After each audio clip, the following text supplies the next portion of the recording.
Hello guys, good afternoon. So nagawa si Inday ng oatmeal cocos biscuit. Ayan. So hindi ko na guys binidyo kanina kasi busy si Inday. So madali ang luto lang siya. So ito guys ay napakasimpleng ingredients lang.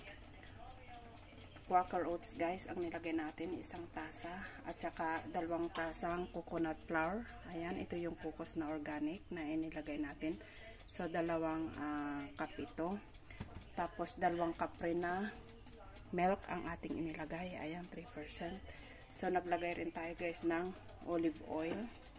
Ayan, ito yung ating olive oil na nilagay. So naglagay rin tayo ng asin. Ayan, isang kutsaritang asin ang nilagay natin. Tapos 1 kalahating sugar lang ang inilagay natin.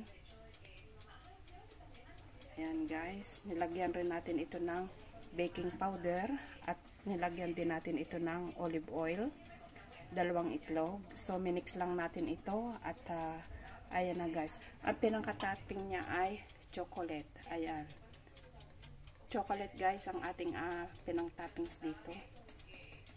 So ayan, minix lang natin. So bale ang temperature nito guys, ang init niya ay nasa 150 lang ang inilagay natin kasi hindi naman malaki at makapal ang ating biscuit na ginawa. Ayan, ang init lang niya ay 150. So ang init niya ay baba at taas at ang timer niya ay 20 minutes. So madali lang ito guys maluto at siguro magdadalawang salang tayo ngayon. So ayan, so, napaka easy lang gawin. So lutong bahay, so masarap ito guys sa kape. Ayan, so yun lang guys ang aking napakaikling video. Maraming salamat guys sa panonood. Kita-kits guys sa sunod ko pa mga video. Maraming salamat. Bye bye guys. Bye.